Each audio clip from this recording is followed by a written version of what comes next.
comme chaque mardi, Yom Tov Kalfon qui est avec nous. Bonjour Yom Tov.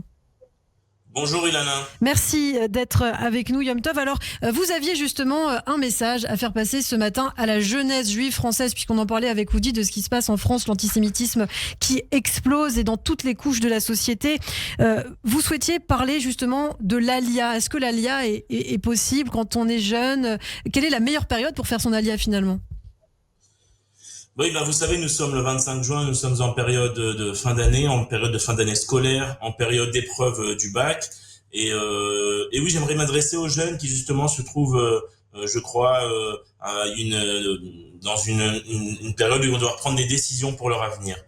Ça a été prouvé par toutes les études et par tous ceux qui sont du monde de l'Alia et les gens de l'agence juive que les deux âges les meilleurs pour faire l'Alia sont 18 ans et 65 ans. Ça veut dire après le bac ou à la retraite. Et ça s'entend puisque c'est beaucoup plus facile de faire sa alia lorsque on n'a pas des enfants en bas âge, une famille et déjà un emploi, comme c'est le cas par exemple pour ceux qui se trouvent dans les autres tranches d'âge. Et donc quand on a une certaine liberté qu'on a quand on arrive à la retraite, où on a moins de responsabilités évidemment, ou liberté qu'on a aussi à 18 ans, puisque tout est encore ouvert devant nous. Et c'est pour ça que dans cette période particulière que l'on vit en ce moment en France et en Israël, où en France il y a ce regain d'antisémitisme, nous sommes à l'approche d'une échéance électorale où on en a parlé avec vous sur cette antenne, où les options sont toutes presque pires les unes que les autres pour les Juifs de France, et où un parti ouvertement antisémite est à presque 30% des voix en France. Je parle évidemment de la France insoumise et du nouveau Front populaire.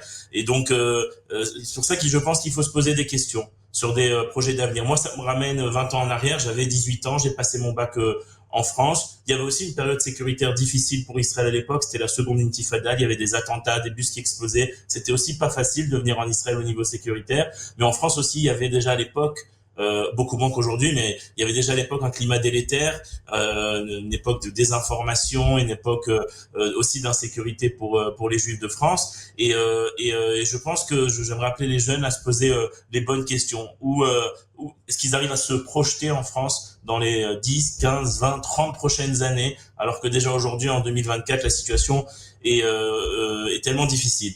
Alors encore une fois, je ne dis pas que tous les Juifs de France doivent faire leur alliage, je ne dis pas que il ne faut pas s'assurer à ce que la communauté juive de France vive dans de bonnes conditions. Ce que je veux dire, c'est que lorsqu'on prend des décisions sur des études, sur un parcours de vie, il faut prendre toutes les options en considération. Et je crois que, en tout cas, surtout pour les jeunes de 18 ans qui passent leur bac ces jours-ci, l'option d'Alia doit être prise en considération.